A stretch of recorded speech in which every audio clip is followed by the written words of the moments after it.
పరిశుద్ధాత్మ దేవుని యొక్క పని ఏంటంటే ఆది మానవుడు పోగొట్టుకున్న సమస్తాన్ని ఇవ్వటం. దాంట్లో ఆది మానవుడు పోగొట్టుకున్న స్థానాన్ని కూడా దేవుడు ఇవ్వాలి చెప్పి ఆశపడుతున్నాడు. చదువుతాం. ఆదికాండం 3వ అధ్యాయం 23-24. దేవుడైన యెహోవా అతడు ఏ నేల నుండి తీయబడినో దాన్ని సేద్యపరచుటకు ఏదెను తోటలో నుండి అతని పంపివేసెను.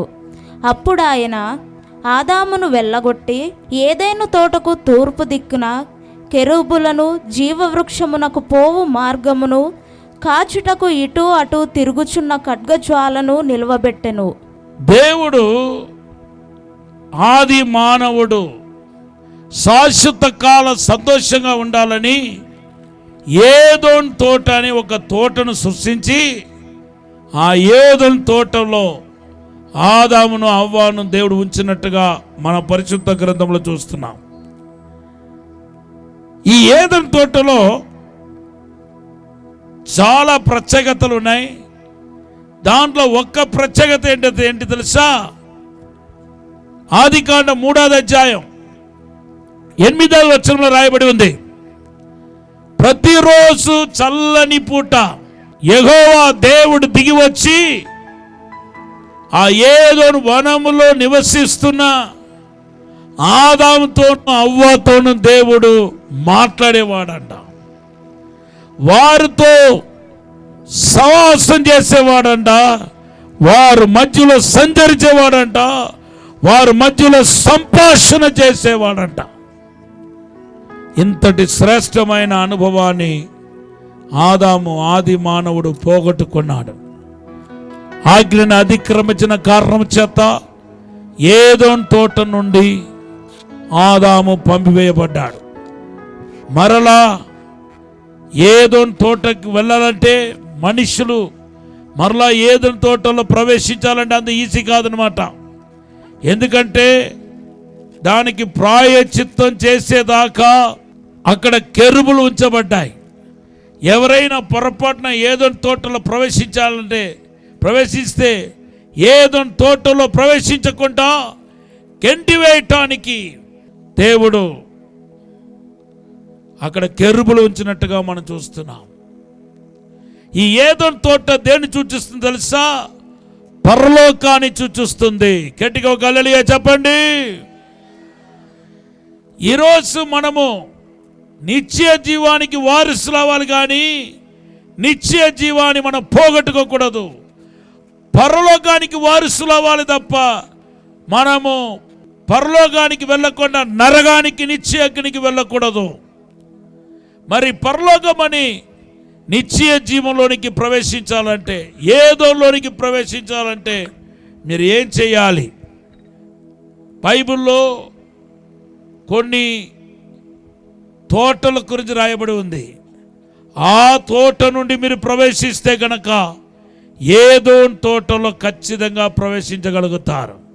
ఎవరెవరైతే ఏదోనుకు మరలా ప్రవేశించాలి, ఆదాము హవ్వ పోగొట్టుకున్న త్రోసివేయబడిన పంపివేయబడిన ఏదోన్ తోటకు నేను కూడా వెళ్ళాలి, పరలోగా వెళ్ళాలని ఎవరైతే కోరుకుంటున్నారో వాళ్ళు మొట్టమొదటిగా అడుగు పెట్టాల్సిన స్థలం తోట ఏదంటే చూడండి, బైబిల్లో రాయబడి ఉంది.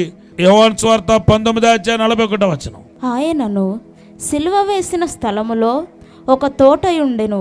ఆ తోటలో ఎవడును ఎప్పుడును ఉంచబడని క్రొత్త సమాధి ఒకటి ఉండెను. చూడండి, యేసును సిలువ వేయబడిన స్థలము ఒక తోట అంట. నువ్వు ఏదైనా తోటకు వెళ్ళాలి, మోక్షం చేరాలి, పరలోకం చేరాలని నువ్వు ఆశపడితే మొట్టమొదటిగా నువ్వు ప్రవేశించాల్సిన తోట ఏదంటే ఏదోను. యేసుక్రీస్తు సిలువ వేయబడిన తోట. మొట్టమొదటిగా నువ్వు ప్రవేశించాల్సింది ఏదోను తోటకు వెళ్ళాలంటే సిలువ తోట, సిలువ వేయబడిన తోట, యేసును సిలువ వేయబడిన తోట. ఈ యేసును సిలువ వేయబడిన ఈ తోట మనకు దేన్ని జ్ఞాపకం చేస్తున్నాయి? లూకా సువార్త 23వ అధ్యాయం 41-42 వచనాలు చదివితే యేసు ప్రభుతో పాటు ఇద్దరు దొంగలను సిలువ వేశారు. ఎందుకంటే యేసును నేరస్తుడుగా చిత్రించడానికి ఇద్దరు నేరగాల్ని సిలువ వేశారు. దాంట్లో ఒకడు అప్పటికప్పుడు పశ్చాత్తాపడి, ప్రభువా మాకైతే ఇది న్యాయము, మేము నేరస్తులం కాబట్టి మేము ఈ శిక్ష అనుభవిస్తున్నాం, నువ్వు ఏ నేరము చేయలేని వాడవు అని ప్రార్థన చేశాడు. రెండోది ఏమని ప్రార్థన చేశాడంటే, ప్రభువా నీ ఉన్న చోట ఆ పరదేశిలో నన్ను కూడా చేర్చుకోండి ప్రభా అన్నాడు. దేవుని బిడ్డలారా, ఈ దొంగలో పశ్చాత్తాపం కలిగినట్టుగా మనం గ్రహించవచ్చు. మనకైతే ఇది న్యాయము, మనం నేరం చేస్తామని తన తప్పును ఒప్పుకుంటున్నాడు. ఏదోనని పరలోక తోటలను ప్రవేశించాలంటే యేసుక్రీస్తు యొక్క సిలువ తోటకు రావాలి. ఈ సిలువ తోట జ్ఞాపకం చేసే విషయం ఏంటంటే, సందేశం ఏంటంటే, నువ్వు పశ్చాత్తాపడి మారు మనసు పొంది ప్రభు దగ్గరికి రా. ఇక్కడ రెండు రకాల ప్రజలు ఉన్నారు. ఒకరేమో ఆల్రెడీ రక్షణ పొంది మారు మనసు పొంది ఆ రక్షణను పోగొట్టుకున్న వాళ్ళు భ్రష్టులు. ఈరోజు అనేక మంది ఒక బలిబిడలు పడిపోయి ఉంది. నీ దీపం ఆరిపోయి ఉంది, ఆత్మీయ దీపం ఆరిపోయి ఉంది, చల్లారిపోయిన స్థితిలో ఉన్నావు. నీ సంఘములో సభ్యుడిగా ఉన్నావు. అనేక సంఘాలు ఈరోజు చల్లారిపోయిన స్థితిలో ఉంది, నిలువెచ్చని స్థితిలో ఉంది. ఇప్పుడైనా సమయం దాటక ముందే, నిజమే నేను ఎప్పుడో రక్షించబడ్డాను, బాప్టిజం తీసుకున్నాను, మారు మనసు పొందాను, కానీ నా చెడు వలన, నా పాప వలన, నా స్నేహితుల వలన, బంధువుల వలన నా రక్షణ నేను పోగొట్టుకున్నాను. మరలా నన్ను దేవుడికి క్షమిస్తే మరలా నేను దేవుని దగ్గరికి వస్తానన్న వాళ్ళు ఎవరైనా ఉంటే ఈరోజు పశ్చాత్తాపడండి, దేవుని దగ్గరికి రండి. మరియు కొంతమంది ఉన్నారు, యేసు అంటే నీకు ఇష్టం, ప్రభు అంటే నీకు కూడా ఇష్టం, కానీ సంపూర్ణంగా రావటానికి భయపడుతున్నావు. సమాజానికి భయపడి నువ్వు రక్షణ పొందకుండా ఉన్నావు. సమాజానికి భయపడి నేను ప్రభు నమ్ముకుంటే నన్ను వాళ్ళు ఏమనుకుంటారో, నా పక్క ఇంటి వాళ్ళు ఏమనుకుంటారో, నా బంధువులు ఏమనుకుంటారో, నా పిల్లలకు పెళ్ళి అవుదేమో, ప్రభుని నమ్ముకుంటే నా పిల్లలకు పెళ్ళి అవుదేమో అని చెప్పి ఆలోచిస్తున్నావు. ఓ సహోదరా, సహోదరి, నువ్వు యేసుక్రీస్తు ఇచ్చే ఉచితమైన మోక్షాన్ని నువ్వు పోగొట్టుకుంటున్నావు. సిలువ తోట దగ్గరికి రండి, పశ్చాత్తాపపడండి. పాపానికి వచ్చే జీతం మరణం. రోమాపత్రిక 6:23 యెహెజ్కేలు గ్రంథం 18:4 రాయబడి ఉంది, పాపం చేసేవాడు ఎవడో వాడే మరణం పొందుతాడు. నువ్వు పాపాన్ని ఎలా కప్పిపుచ్చుతావు? ఎవరికి తెలియదు అనుకుంటున్నావు, సమాజానికి తెలియదు అనుకుంటున్నావు, కానీ యేసు చూస్తున్నాడు. నీ అమ్మ నాన్న చూడకపోయినా, నీ స్నేహితులకు నీ విషయం తెలియకపోయినా, నీ భార్యకు తెలియకపోయినా, నీ భర్తకు తెలియకపోయినా దేవుడికి తెలుసు. దేవుని కళ్ళను మరుగు చేయలేవు. ఇక్కడ భద్రాచలం దగ్గర చింతూరు అనే ఒక ఊరు ఉంది. అక్కడ ఎప్పుడో చాలా సంవత్సరాల క్రితం ఒక మీటింగ్స్కి వెళ్ళాను. ఆ ఊరికి ఒకే ఒక బస్సే వెళ్తుంది.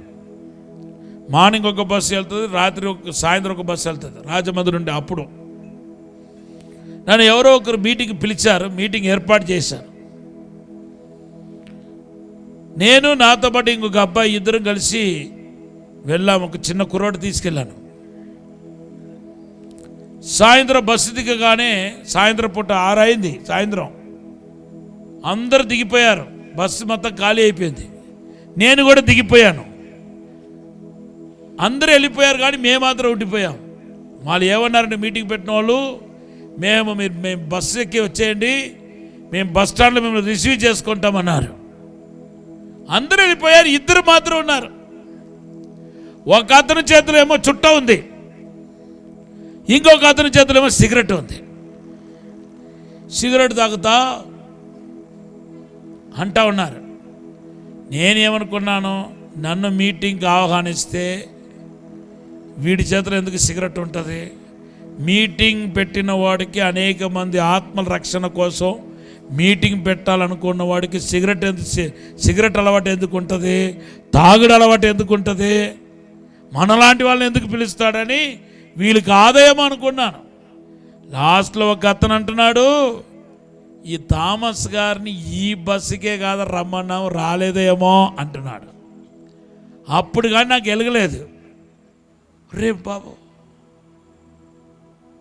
ఈడనా మీటింగ్ పెట్టాడు అనుకొని ఈయన ఇలా వదిలిపెట్టకూడదని నేను ఏం చేస్తున్నా, దగ్గరికి వెళ్ళిపోయి నేనే థామస్ గారు ప్రైజ్లాడండి చెప్పి సెకండ్ ఇవ్వండి అన్నాను. ఆడుకు బెంబేలు ఎత్తిపోయి భయపడిపోయి ఆ సిగరెట్ ఏమో జోపులు వేసాడు. కింద పడేసిన బాగున్నాం, జోపులు వేస్తే ఏమాతో ఒకసారి ఆలోచించండి. లోపల వేసాడు, అది లోపల కాలిపోతా ఉంది అనమాట. కాలిపోతా ఏంటి ప్రైజ్ లాడేవంటి అంటే ఏం వద్దులేండి అంటాడు. అయ్యా ఇవ్వు ప్రైజ్ లాడేవి, నేను విడిచిపెట్టలేదు. ఆడేమో సుట్టను లోపల పెట్టాడు, ఈడేమో సిగరెట్ లోపల పెట్టాడు. కాలిపోతుంది లోపల. కాలిపోయి ఇంత పెద్ద హోల్ పడిపోయి బెజ్జం పడిపోయి ఇలా పడింది సిగరెట్ ముక్క. ఇది ఏంటి అన్నాను. అన్నీ వదిలేశానంటే ఇది ఒక్కటే వదిలేకపోతున్నానంటే. నాకు ప్రభు అంటే ఇష్టం అండి, అందుకొరకు నేను డబ్బు ఖర్చు పెట్టి మీటింగ్ పెట్టానండి. అన్నీ వదిలేశాను కానీ ఇది ఒక్కటే వదిలేకపోతున్నాను. ఒకటి ఏంటో ఆడికి మాత్రం కాదు, నీకు కూడా చాలా ఉన్నాయి. ఒకటి, కొంతమందికి వ్యభిచారం, మోగం చూపు, సెల్ ఫోన్లో చెడు చూడటం, చెడు మాట్లాడటం, సినిమా చూడటం, చెడు స్నేహాలు, అపవిత్రమైన కోరికలు, అబద్ధం, దొంగ, మోసం, ధనాపేక్ష, ప్రతిదానికి కోపపడటం, చిరాకు పడటం, అబద్ధాలు ఆడటం, పరిశుద్ధాత్మను దుఃఖపెట్టే కార్యాలన్నీ నీలో ఉన్నాయి. యెషయా 59:1 ద్వారా ప్రభు మాట్లాడుతున్నాడు, నీ పాపములే దేవునికి నీకు నట్టు కూడా ఉన్నాయి. ఇలాగా ప్రభు వస్తే నువ్వు ఎత్తబడతావా, విడవబడతావా? ఇలాగా దేవుడు పిలిస్తే నువ్వు చనిపోవాల్సి వస్తే నువ్వు దేవుడి దగ్గరికి వెళ్తావా, నిత్యక్కడికి వెళ్తావా అనే విషయాన్ని ఈరోజు పరీక్షించుకో. నీ భార్య పర్వాలేదు అనుకోవచ్చు నీ తాగుడు అలవాటుని, నీ పిల్లలు ఫోన్లో మా నాన్నకు అలవాటు అయిపోయిందని వాళ్ళు వదిలేయచ్చు, కానీ దేవుడు వదిలిపెట్టడం. ప్రభు అంటున్నాడు పేతురు రాసిన మొదటి పత్రిక 1:15 నేను పరిశుద్ధుని కనుక మీరు పరిశుద్ధంగా ఉండండి. 1 కొరింథీ పత్రిక 3:16-17 అంటున్నాడు, మీరు రక్తం బట్టి కొనబడిన వారు, మీ శరీరం నా మందిరం కాబట్టి ఎవడైనా నా మందిరాన్ని పాడు చేస్తే నేను పాడు చేస్తానంటున్నాడు. సిలువ తోట దగ్గర మీరు పశ్చాత్తాపడి పాపాన్ని ఒప్పుకొని విడిచిపెట్టండి. అంతేకాదు బాప్టిజం తీసుకోండి. మీరు బాప్టిజం తీసుకోకపోతే బాప్టిజం తీసుకోండి. సంఘములో చేర్చబడకపోతే మీకు దగ్గర ఉన్న సంఘానికి వెళ్ళండి, మందిరానికి వెళ్ళండి, ప్రతి ఆదివారం గుడికి వెళ్ళండి, ఆత్మపూర్ణులైన సంఘములో కట్టబడండి. అప్పుడు మీరు ఆశీర్వదించబడతారు. ఏ దోణిలో ప్రవేశించాలంటే రెండవది ఒక తోట కూడా ఉంది. యోహాను సువార్త 18:1 చదవండి. యేసు ఈ మాటలు చెప్పి తన శిష్యులతో కూడా కేద్రోను వాగు దాటిపోయెను. అక్కడ ఒక తోట ఉండెను, దానిలోనికి ఆయన తన శిష్యులతో కూడా వెళ్ళెను. కేద్రోను వాగు దగ్గర ఒక తోట ఉంది. ఆ తోటకు పేరేంటి తెలుసా? గెత్సేమనీ తోట. ఈ గెత్సేమనీ తోట అనగానే మీకు అర్థమైపోయి ఉంటాయి. గెత్సేమనీ తోట మనకి జ్ఞాపకం చేసేది ఏంటి తెలుసా? ప్రార్థనా అనుభవం. గట్టిగా హల్లెలూయా చెప్పండి. లూకా సువార్త 22:39-44 చదవండి. యేసు ప్రభువారు గెత్సేమనీ అని తోటకు వెళ్ళి డైలీ ప్రార్థన చేసుకున్నవాడంట. అలవాటు చెప్పున మీలో ఎంతమంది ప్రార్థన చేసే అలవాటు ఉంది? రోజుకు గంట ప్రార్థన చేసే వాళ్ళు ఎంతమంది ఉన్నారు మీలో? ఎంత మీరు దౌర్భాగ్య క్రైస్తవులో చూడండి. రోజుకు ఒక గంట ప్రార్థన చేయలేని దౌర్భాగ్య స్థితిలో మీరు ఉన్నారు. మిమ్మల్ని ఏమనాలి? మీరు ఎలాగా పరలోక రాజ్యానికి సిద్ధపడుతున్నట్టుగా అనుకోవచ్చు. మీరు చాలా ప్రమాద స్థితిలో ఉన్నారు, ఆత్మీయంగా డేంజర్లో ఉన్నారు. క్రైస్తవుడికి ప్రార్థనే జీవం. ప్రార్థన లేని సేవకుడు సక్సెస్ఫుల్గా సేవను కంప్లీట్ చేయలేడు. సేవకుడికి కావాల్సింది ప్రార్థన, విశ్వాసికి కావాల్సింది ప్రార్థన. హల్లెలూయా. పాలాంగిచోని దైవజనుడి గురించి మీరు వినే ఉంటారు. అతను సంఘంలో 25 లక్షల మంది ఉన్నారట. అతని దగ్గర ఒకసారి అడిగారట, అయ్యా మీ సీక్రెట్ ఏంటి, ఇన్ని వేల మంది సంఘ సభ్యులు కలిగి ఉన్నారంటే అతను 3 సీక్రెట్ చెప్పాడట. మొదటి సీక్రెట్ ఏంటో తెలుసా? ప్రార్థన అన్నాడు. ఇంకా ఏదో చెప్పబోతున్నాడని అందరూ ఆసక్తితో ఎదురు చూస్తూ ఉంటే రెండవది ఏంటంటే ప్రార్థన అన్నాడు.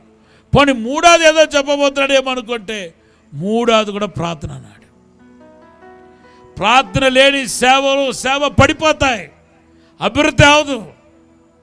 సేవకుడుకు, సేవకురాలకి, పాస్టర్కు, పాస్టర్ అమ్మగారికి, పిల్లలకు, వాళ్ళ సంఘ బిడ్డలందరికీ ప్రార్థన ఉండాలి.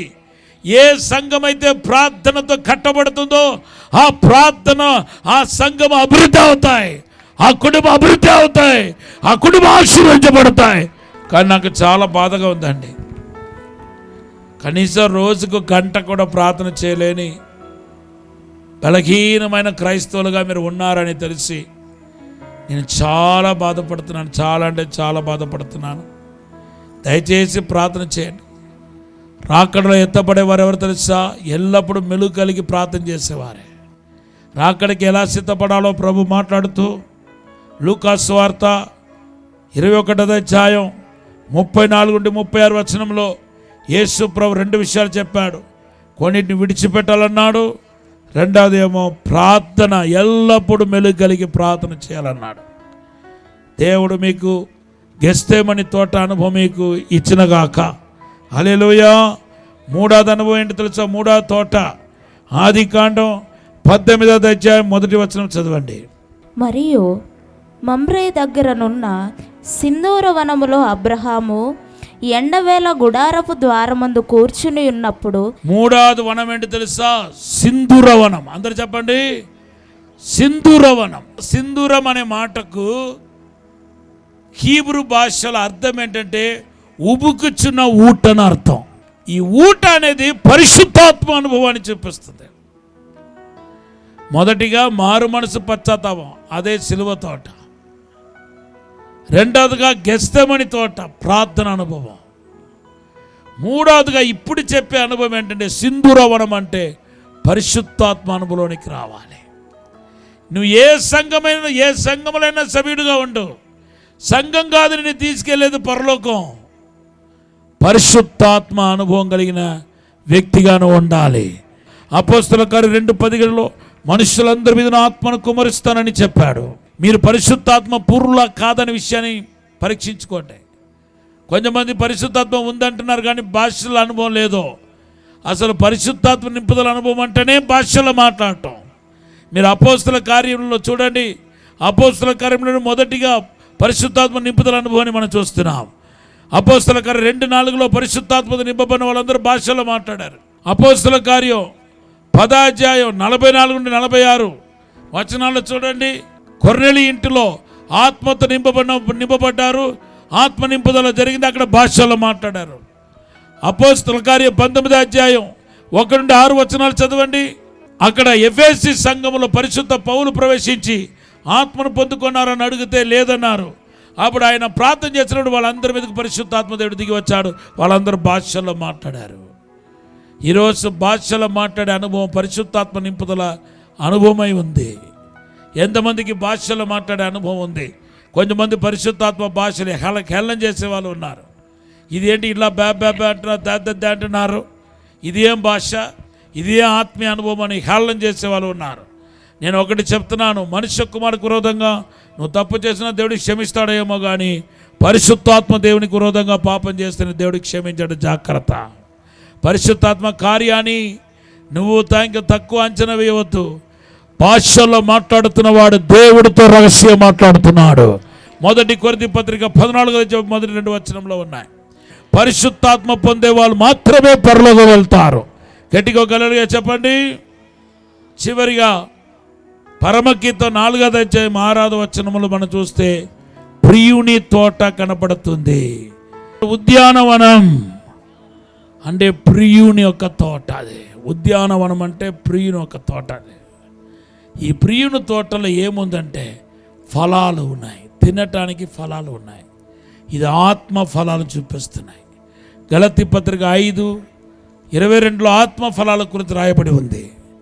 ఈ ఆత్మ ఫలాలు దేవుని యొక్క క్యారెక్టర్, దేవుని యొక్క దివ్య స్వభావం. ఈ దివ్య స్వభావం పరిశుద్ధాత్మ దేవుని వలన మనకు లభ్యమవుతాయి.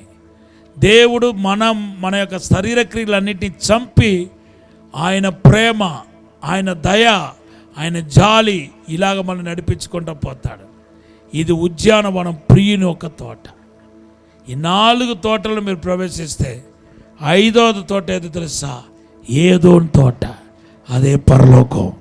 ఎంతమంది ఈరోజు ఏదోని తోటలో ఆదాము విడిచిపెట్టి బయటికి వచ్చిన వదులుకున్న ఏదోని తోటకు ఎంతమంది వెళ్ళాలనుకుంటున్నారు? అదే పరలోకం. పరలోకానికి ఎంతమంది వెళ్ళాలనుకుంటున్నారు? నువ్వు మరలా ఏదోని తోటకు వెళ్ళాలంటే మొదటిగా సిలువ తోటకు రావాలి. యేసుక్రీస్తు సిలువ వేయబడిన స్థలం సిలువ తోట. ఇది మారు మనసు, పశ్చాత్తాపం, బాప్టిజం, సంఘంలో చేర్చబడుతున్న 4 అనుభవాలను చూపిస్తుంది. అక్కడ నుండి మీరు దేనికి రావాలి? గెస్తేమనికి రావాలి. అది ప్రార్థన జీవితం, దేవునితో సహవాసం చేయటం. 3వదిగా ఏ తోటకు రావాలి? సింధూరవనం, పరిశుద్ధాత్మ అనుభవం. 4వది ఉద్యానవనం. ఇది ప్రియుని యొక్క తోట, ఆత్మీయ అనుభవం కలిగి ఉన్న తోట. ఈ 4 తోటల నుండి మీరు వస్తే 5వ తోట పరలోకం, ఏదోని తోట. ఏదోని తోటలో ప్రభుత్వం మీరు ఉండగలుగుతారు, శాశ్వత కాలం ఉండగలుగుతారు. యేసు త్వరగా రాబోతున్నాడు. సమయాన్ని పోనీ యొక్క సిద్ధపడండి. దేవుని యొక్క రాకడలో ఎత్తపడండి.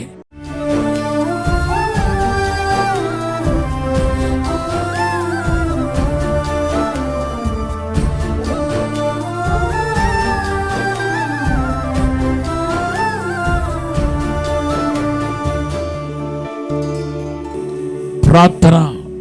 పరిశుద్ధము నమ్మకమైన మా పరలోక తండ్రి, అయ్యా మమ్మల్ని క్షమించండి అయ్యా. ఈ సిలువ తోటలు నిలబడి ఉన్నాం బ్రహ్మా, మమ్మల్ని కడగండి అయ్యా. దొంగోడు లాస్ట్ మీట్లో క్షమాపణ అడిగాడయ్యా.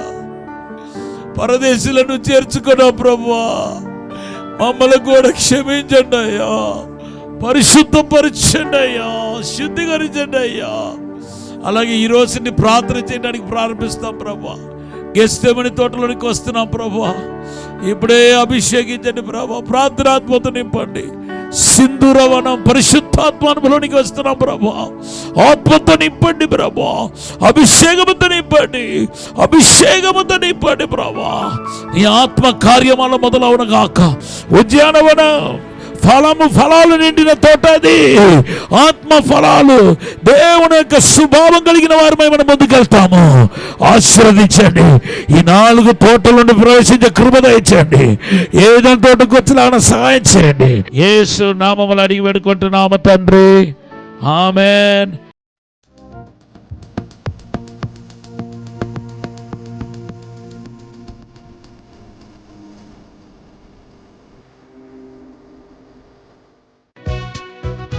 డాక్టర్ థామస్ గారి కలం నుండి క్రొత్తగా విడుదల చేయబడిన హెబ్రీ గ్రంథ వ్యాఖ్యాన పుస్తకం అందుబాటులో ఉన్నవి.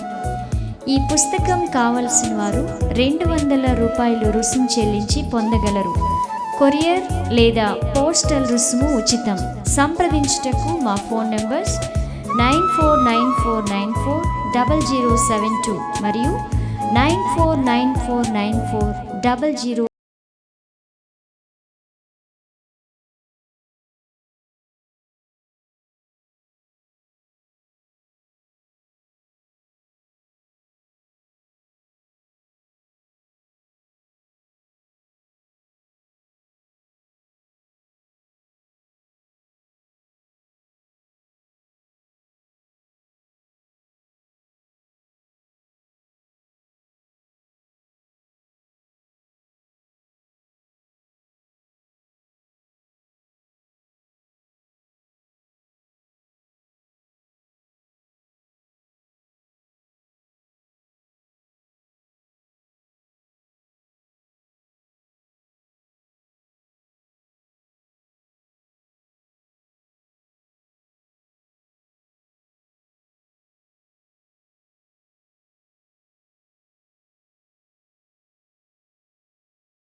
0072 మరియు 73. ఇది కుటుంబ ఆశీర్వాద కూడిక. ఇక్కడ మేము మా కుటుంబాలను కట్టుకున్నాం. మరి మీరు? అయితే ప్రతి శుక్రవారం రాజమహేంద్రవరంలో జరిగే ఈ కుటుంబ ఆశీర్వాద కూడికలో పాల్గొనండి. ఈ కూడిక జరుగు స్థలం దహించు అగ్ని ఆడిటోరియం, నటరాజ్ థియేటర్, రాజమహేంద్రవరం. సికింద్రాబాద్ లో దహించు అగ్ని అద్భుత అసాధారణ కూడిక ప్రతి శనివారం సాయంత్రం 5 గంటల నుండి ప్రారంభించబడును. స్థలం SPG church ground, alpha hotel వెనుక, సికింద్రాబాద్.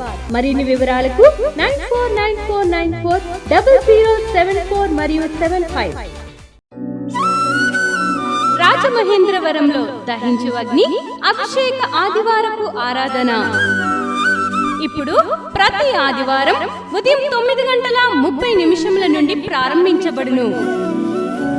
తప్పక పాలు పొందండి, దైవిక ఆశీర్వాదం పొందండి. స్థలం దహించు అగ్ని ఆడిటోరియం, నటరాజ్ థియేటర్, రాజమహేంద్రవరం. మీ ప్రార్థన అవసరతలకు 9494940072 మరియు 73.